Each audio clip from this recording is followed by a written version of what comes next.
అందరికీ నమస్కారం. తెలుగు కథామాలకు స్వాగతం. వారధి సీరియల్ చదువుతున్నానండి. రాసిన వారు ద్వివేదుల విశాలాక్షి గారు. వరదరాజులు ఆఖరి పరీక్ష రాసి ఇంటికి వచ్చేసరికి ఇంట్లో నుంచి క్యార్మంటూ చంటిపిల్ల ఏడుపు వినిపిస్తున్నది. వదినకు కూతురు పుట్టింది అన్నాడు శివయ్య సంతోషంగా. ఆత్రంగా వరదరాజు గదిలోకి పరుగు తీయబోయాడు. ఊర్లన్నీ తిరిగి వచ్చావు, ముందు పెరట్లోకి పోయి కాళ్ళు కడుక్కొని బట్టలు మార్చుకుని రమణమ్మ అడ్డుపెట్టింది. పరుగుతో వెళ్ళిన రాజు నూతి చెప్టా మీద జారిపడ్డాడు. కొత్తగా కట్టిన చెప్టా అంచు కాలికి తగిలింది. కాలు చిట్లిన చోటు నుంచి రక్తం కారుతుంటే ఆ రక్తం మీద 2 చెంబులు నీళ్లు దిమ్మరించుకొని గదిలోకి పరుగు తీశాడు వరదరాజు. బట్టల స్టాండ్కి ఇంట్లో కట్టుకునే లాగు మాత్రం ఉంది. లాల్చీ కోసం గది అంతా వెతికినా రాజుకి కనిపించలేదు. ఎదురుగా మంచం మీద అన్నయ్య లాల్చీ ఉంది. ఆ పొట్టిలాగు మీద అన్నయ్య లాల్చీ తొడుక్కుని వీధి గదిలోకి పరుగు తీశాడు. వదిన పాపేది అంటూ చెరిగి చిందరవందరగా ఉన్న జుట్టు కంటి మీద పడుతుంటే పైకి తోసుకుని పాపని బాగా చూడాలని చెయ్యెత్తాడు వరదరాజు. వాడి అరచేతులు ఆ లాల్చీ చేతుల్లో ఏ సగంలో ఉండిపోయాయి. మరిదిని ఆ రూపులో చూసిన మీనాక్షికి నవ్వు ఆగలేదు. తల నుండి కాళ్ల వరకు చూస్తూ, నీ లాల్చీ కనిపించలేదా వరదం, అన్నయ్యది తొడుక్కున్నావు అంది. అంతలో ఆమె దృష్టి కాలు చిట్లి కారుతున్న రక్తంపై పడింది. నీ కాలుకేమైంది, ఎక్కడ పడ్డావు? ఆత్రంగా పక్కమించి లేచి కూర్చుంటూ పరీక్షగా చూడసాగింది మీనాక్షి. అదా మాదేం లేదు వదినా, ఉత్తిదే. అది రక్తం కాదు, దెబ్బ కూడా తగల్లేదు, ఉత్తిదే. రంగు ఆ ఎర్రసిరా రంగు స్కూల్లో పక్కపిల్లాడు పోశాడు. రాజు తడబడుతూ చెప్పిన ఆ మాటల్ని నవ్వుతూ విన్నది మీనాక్షి. పిచ్చి పిల్లాడా, అబద్ధం చెప్పటం కూడా నీకు చేతకాదు. పోయి మీ అన్నని కాలు కడిగి కాస్త కొబ్బరి నూనె రాయమను అంది మృదువుగా. పాపని మరి కాసేపు దగ్గరగా చూసి వెళ్ళిపోయాడు రాజు. 11వ రోజున బారసాలు చేసి అన్నపూర్ణ అని పిల్లకు పేరు పెట్టారు. మొదట్లో అర్భకంగా ఉన్న 3వ నెల వచ్చేసరికి బొద్దుగా ముద్దుగా తయారైంది అన్నపూర్ణ. శివయ్య మీనాక్షి కూతుర్ని పూర్ణ అని పిలుచుకునేవారు. పూర్ణ అంటే వరదరాజుకి వాళ్ళ మాలిన అభిమానం. ఇంట్లో ఉన్నంతసేపు పూర్ణని క్షణకాలం వదిలి ఉండేవాడు కాదు. కారుల్ని బస్సుల్ని తప్పుకుంటూ గంటలు మువ్వల సవ్వడి చేసుకుంటూ వివేకానంద హాస్టల్ ఆవరణలో ప్రవేశించింది ఎడ్లబండి. బండిలోని సరుకుని మొదట్లో కూర్చున్న అబ్బాయిని వింతగా చూశారు అటు ఇటు తిరుగుతున్న విద్యార్థులు. వరదరాజుకి తను పోవలసిన స్థలాన్ని గురించి కానీ కలుసుకోవాల్సిన వ్యక్తుల గురించి కానీ సరిగా తెలియదు. కాలేజీకి హాస్టల్కి సొమ్ము కట్టిన వారు అన్నతో రావటమైతే వచ్చాడు కానీ ఈరోజు హాస్టల్ని చూస్తుంటే ఎటుపోవాలో ఎవరిని అడగాలో వరదరాజులు బయలుదేరే ముందు అన్న చెప్పిన మాట గుర్తుంది. గేట్లో నుంచి తిన్నగా పోయి కుడి చేతి వైపు తిరిగితే ఎర్రని ఇటుక రంగులో ఉన్న పెద్ద హాలు కనిపిస్తుంది. సత్తిబాబు వచ్చే వరకు అక్కడే పెట్టుకుని కూర్చో, అతను వచ్చి అన్ని ఏర్పాట్లు చేస్తాడు. ఎవరైనా అడిగితే హాస్టల్లో చేరిందికి వచ్చానని, పెద్దవాళ్ళు వెనక నుంచి వస్తున్నారని మాత్రం చెప్పు. గేటు దాటి కంకర బోర్డు మీద ఫర్లాంగు దూరం బండి నడిచేసరికి బాట 2గా చీలిపోయింది. ఎడమ చేతి వైపు కొంచెం దూరంలో ఎత్తైన 2 అంతస్తుల మేడ, వరండాలతో చిన్న చిన్న గదులతో తెల్లగా పాలరాతి సౌధంలా కనిపిస్తున్నది. అదే పిల్లలుండే హాస్టల్ అయి ఉంటుందని అనుకున్నాడు వరదరాజు. కుడి చేతి వైపు పోనీరాములు ధైర్యంగా అక్కడంతా తనకు తెలిసినన్నట్లన్నాడు వరదరాజు. చూసినావా రాజుబాబు, పట్నంలో కాలు పెట్టేసరికి ఎంతో పెద్దోడిలా ఎలా మాట్లాడుతున్నావో.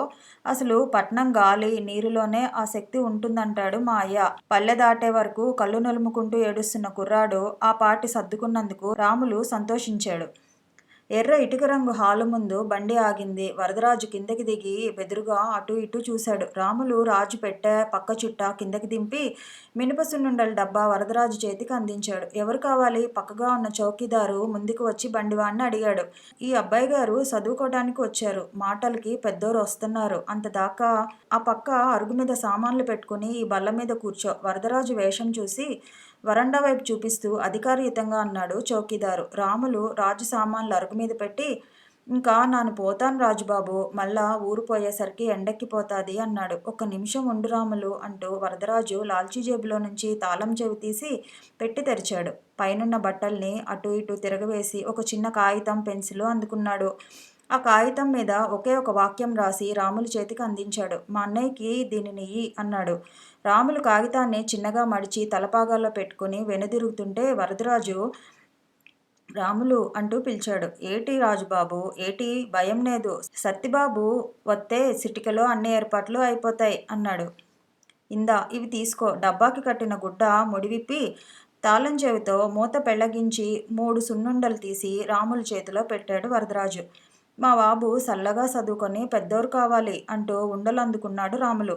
గంటల శబ్దం దూరమవుతుంటే వరదరాజు గుండె రెపరెపలాడింది. 4 పక్కల నుంచి వరద ముంచుకు వస్తుంటే ఒంటరిగా కట్టుకొయ్యకి తగిలి ఉండిపోయిన లేగ ఆవుదూడ భయంతో అంబా అంబా అని అరిచినట్లు రాజు మనసు అన్నయ్య వదిన అంటూ ఆక్రోశించింది. ఆ రోజు మంగళవారం ఉదయం 11 గంటల సమయం. హాస్టల్ అంతా రమారమిగా ఖాళీగా ఉంది.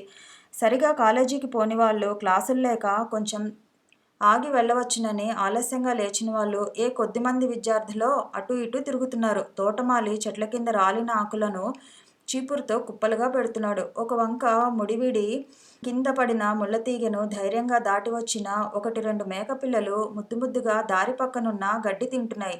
వాటిని చూసేసరికి వరదరాజుకి ఎవరో ఆత్మీయులను చూసినట్లు అనిపించింది.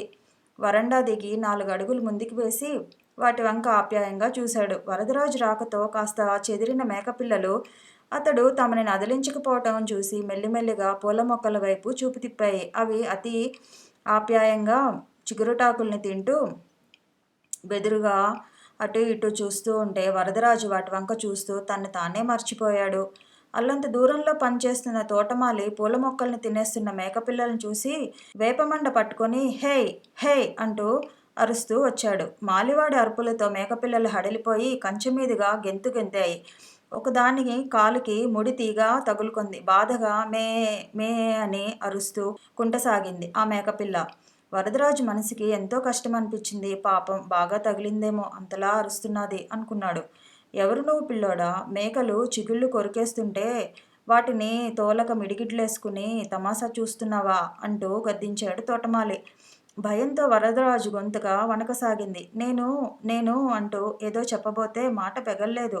అదే నువ్వెవరవనే అడుగుతున్నాను. లోపలికి ఎందుకొచ్చావు? ఇంతకాలానికి తను కోపగించుకోవడానికి గల అవకాశంతో పాటు దానికి తగిన వ్యక్తి దొరికాడని మురిసిపోయాడు తోటమాలి. రాజు నువ్వొచ్చి ఎంతసేపు అయింది? దగ్గరికి వస్తున్న సత్యబాబు రాజును చూసి పలకరించాడు. బ్రతికించేవు దేవుడా అనుకున్నాడు వరదరాజు మాలి చేత తిట్లు తప్పినందుకు సంతోషిస్తూ. ఖద్దరు పంచ, కాంగ్రెస్ టోపీతో ఉన్న చిన్న తరహా నాయకుల్లో ఉన్న సత్యబాబుని చూసి తోటమాలి తప్పుకున్నాడు. మీ కుర్రాడేంటి? అంటూ ప్రశ్నించాడు. మా తాలూకే, హాస్టల్లో చేర్చాలని తీసుకొచ్చాం. ఓ అదా, ఆ సంగతే అడుగుతున్నాను. కొత్త ముఖంలా ఉంటే ఏ ఊరు, ఏమిటి సంగతని ప్లేటు ఫిరాయించాడు తోటమాలి. రాజు త్వరగా రా, నీ పని పూర్తి చేసుకుని నేను త్వరగా వెళ్ళాలి. మీ అన్నయ్య ఇదంతా నా మీద రుద్దాడు. నాకు చచ్చేందుకైనా తీరుబడలేదు. వెనక వరదరాజు వస్తున్నాడో లేదో చూడకుండానే పెద్ద పెద్ద అంగలు వేస్తూ నడక సాగించాడు సత్యబాబు. ఆవు వెనక పరుగు తీసే దూడలా సత్యబాబును అనుసరించాడు వరదరాజు. సత్యబాబు వెళ్ళగానే ఎవరో తన్ను తరుముకు వస్తున్నట్లు గదిలోకి వెళ్ళిపోయి తలుపు వేసుకున్నాడు వరదరాజు. ఇంక ఈ పట్టణంలో తను ఒక్కడే ఉండాలన్న ఆలోచనతో అతడికి చెప్పలేనంత భయం కలిగింది. గట్టిగా కళ్ళు మూసుకుని భయాన్ని తగ్గించుకోవాలనుకున్నాడు. తను హాస్టల్ గదిలో ఒంటరిగా ఉన్న సంగతి మర్చిపోవాలనుకున్నాడు. మనసు నిండా తమ ఇంటిని, అన్నా వదినల్ని, చిన్నారి పూర్ణ ముద్దు మాటల్ని నింపుకున్నాడు. అలా వాటిని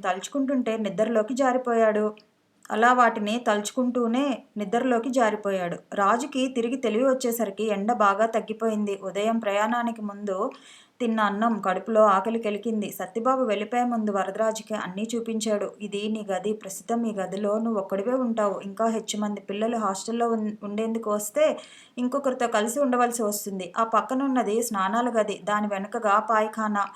ఇది భోజనాల గది. ఉదయం సాయంకాలం కాఫీ, టిఫిన్లు, మధ్యాహ్నం రాత్రి భోజనాలు ఇక్కడ పెడతారు. నీకు కావాల్సింది అడిగి వేయించుకోవచ్చు, అక్కర్లేనిది వదిలిపెట్టవచ్చు. ఆ ఖాళీ స్థలంలో సాయంకాలం ఆటలు ఆడుకుంటారు. మనం మొదట చూసిన హాలు, ఆఫీసు, ఆ పక్కనే మీ హాస్టల్ వార్డెన్ గారి ఇల్లు ఉంది. నీకేదైనా కష్టంగా ఉంటే ఆయనతో చెప్పవచ్చు. ఆ కనిపిస్తున్న ఆవరణలోనే మీ కాలేజీ ఉంది. నిండా పావుగంటైనా నడక కూడా లేదు. హాస్టల్కి చాకలివాడు వస్తాడు. వాడికి ఉతికేందుకు నీ బట్టలు వేసుకోవచ్చు. గది తుడిచేందుకు జమాదారు వస్తాడు. వీరందరూ గదిలో ఉన్న సమయంలో జాగ్రత్తగా చూసుకోవాలి. నీ వస్తువులు, పుస్తకాలు సరిగా ఉంచుకుని గది నీట్గా ఉండేలా చూసుకోవాలి. బయటికి పోయే సమయంలో విధిగా తలుపుకి తాళం వేయాలి.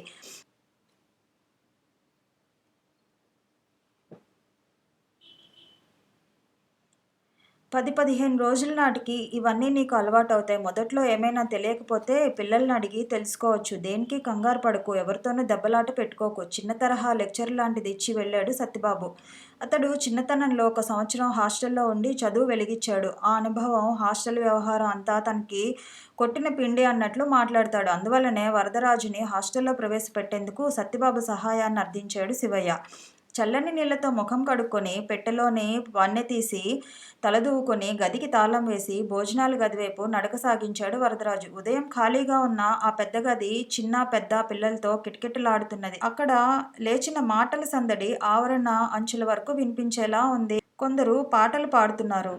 కొందరు గ్లాసులు చెంచాలతో గణగణా వాయిస్తున్నారు. నోటిలో పెట్టుకున్న పదార్థం నమిలి మింగకపోవడమే మాట్లాడుతూ పక్కవారి మీద ఎంగిలి ఉమ్ముతున్నారు మరికొందరు పిల్లలు. వరదరాజు గుమ్మంలో నిలబడి అటూ ఇటూ చూశాడు. ఎక్కడా ఖాళీ కనిపించలేదు. వరండాలో ఉన్న చిన్న బెంచి మీద కూర్చున్నాడు. వెళ్తున్నవారు వెళ్తున్నారు, వస్తున్న వాళ్ళు వస్తూనే ఉన్నారు. పక్క బెంచి మీద కూర్చున్న వరదరాజు వంక ఎవరూ చూడలేదు. చూసిన వారు ఎవరైనా చూడనట్లే తమ మాటల్లో మునిగి నడిచిపోతున్నారు. నిద్ర, బద్ధకం ఇంకా పూర్తిగా తీరని వరదరాజు కూర్చునే అలా మరో కునుకు తీశాడు. అతడికి తిరిగి తెలివి వచ్చి చూసేసరికి హాలంతా నిశ్శబ్దంగా ఉంది. ఒకరిద్దరు బేరర్లు మాత్రం అటూ ఇటూ తిరుగుతున్నారు. మెల్లిగా అడుగులు వేస్తూ హాల్లోకి నడిచాడు రాజు. ఒక కుర్చీలో నెమ్మదిగా కూర్చున్నాడు. విద్యార్థులు తాగిన కాఫీ కప్పులు, గ్లాసులు తీసుకుపోయేందుకు వచ్చిన పనివాడు, ఎవరు నువ్వు అన్నాడు వరదరాజుని చూసి. నా పేరు వరదరాజు అన్నాడు రాజు. పేరు కాదు అడుగుతా, ఎందుకు వచ్చావని. ఎవర్రా జోగన్న? హాలుకి ఆ చివరి నుంచి ఒక బేరరు కేకవేశాడు. ఎవరో కుర్రాడు. జోగన్న జవాబు చెప్పాడు. ఇప్పుడు దేనికి? ఇంకా భోజనానికి టైం కాలేదు. చేతిలో గుడ్డ భుజంపై వేసుకుంటూ ముందుకు వచ్చాడు ఆ బేరర్. భోజనం కోసం కాదు, నేనింకా ఫలహారం చేయలేదు. కడుపులో ఆకలి ధైర్యాన్ని పురికొల్పి వరదరాజు నోట మాట పలికించింది. ఎవరు నువ్వు? ఇప్పుడు టిఫినేమిటి? టైం ఎంతైందో తెలుసా? నేను చాలాసేపై వచ్చాను. ఇక్కడ చోటు లేక బయట కూర్చున్నాను. అడగంది అమ్మైనా పెట్టదంటారు. అటువంటిది హాస్టల్లో నువ్వు తిన్నది మానింది ఎవరికి కావాలి? 1కి 2 సార్లు అడిగి పెట్టించుకొని తినాలి. వదిన చేసిన హెచ్చరిక జ్ఞాపకం వచ్చింది వరదరాజుకి. నౌకరు బయట కూర్చున్నావా? నిద్రవుతున్నావా? నౌకర్లు కూడా తినిపోయాక ఇప్పుడు టిఫిన్ అంటూ వస్తే అంత చీదరింపుగా అన్నాడు బేరర్. ఏమిటి? ఒక ముసలి బేరర్ ఆ వైపు వచ్చాడు. ఏమిట్రా గురునాథం అని ప్రశ్నించాడు. ఈ పిల్లాడికి ఇప్పుడు టిఫిన్ కావాలిట. వరదరాజుని వేలుతో చూపిస్తూ అన్నాడు గురునాథం. వరదరాజుని వేలుతో చూపిస్తూ అన్నాడు గురునాథం.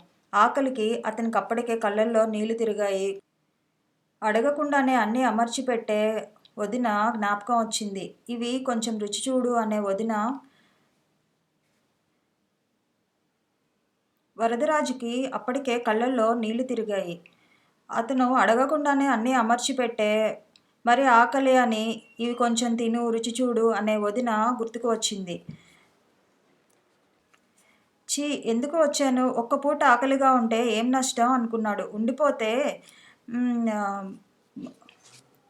ఒక్క రోజు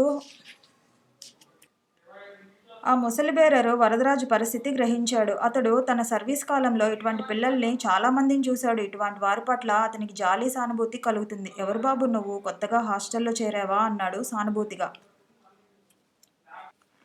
వరదరాజుకి అప్పటికే కళ్ళల్లో నీళ్లు తిరిగాయి. ఆకలి అని అడగకుండానే అన్నీ అమర్చిపెట్టి మరి కొంచెం తిను, ఇవి కొంచెం రుచి చూడు అనే వదిన జ్ఞాపకం వచ్చింది. ఛీ, ఎందుకు వచ్చాను? ఒక్క పూట ఆకలిగా ఉండిపోతే ఏం నష్టం అనుకున్నాడు.